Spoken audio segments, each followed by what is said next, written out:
Well, good afternoon. Happy Friday. Happy start to the Labor Day weekend. Who couldn't use a holiday weekend right about now? It's 2:30 here in Atlanta, coming to you with this week's interest rate summary and market update. Kind of a hodgepodge of a week. Just lots of data going back and forth. No real clear trends for mortgage interest rates. Still in great territory. You're still looking in the high twos on the 30-year fixed. You're down in the low twos on the 15-year fixed, but really lots of conflicting data. We've got the Federal Housing Finance Agency delaying now the implementation of the adverse market charge. This is the 0.5% penalty, 0.5% of the loan amount, not an interest rate, but of the loan amount, the penalty on all refinances. That's hitting all lenders for loans delivered now after December 1st, not September 1st, like they originally said. So December 1st, leaving all lenders with this gray area of when do we actually begin to implement this fee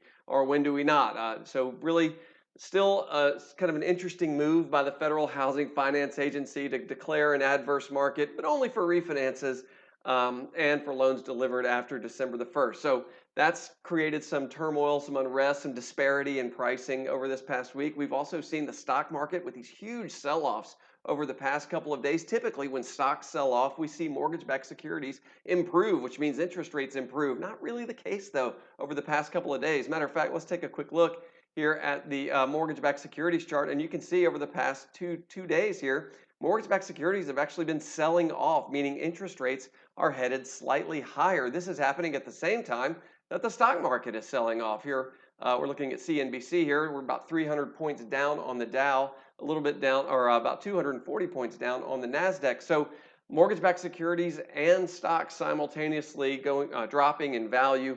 That does mean slightly higher interest rates for mortgages. But when we talk about slightly higher interest rates, we're still in really fantastic territory, especially if you're purchasing. Purchase activity extremely strong, up many percentage points over last year, just depending upon what area of the country you are in. So still a fantastic time to buy, still a good time to refinance. You always want to be sure you're talking to a mortgage lender that's watching what's happening in the mortgage-backed securities market, because there are days to pick to lock, and then there are days to pick to give it some time. So this might be one of those days that you pick to give it just a little bit of time. Let's see how the market settles out. Let's see if we don't meet with a layer of resistance that helps to buoy mortgage-backed securities back up, and then that's your moment to lock in at some of these great low rates. Now, one of the things that all lenders are grappling with is the immense amount of volume. Just the sheer population of loans in the pipeline is creating problems for lenders in terms of operations staffing, just to be sure you have enough processors, underwriters, closers, post closers, shippers that can work in these departments to process the volume. For that reason, you're likely to find that your neighborhood lender or even some of the larger national lenders are going to be requiring 45, 60, in some cases 75-day lock terms just to get your refinance into process. So a lot of people locking today are not seeing a closing date until November.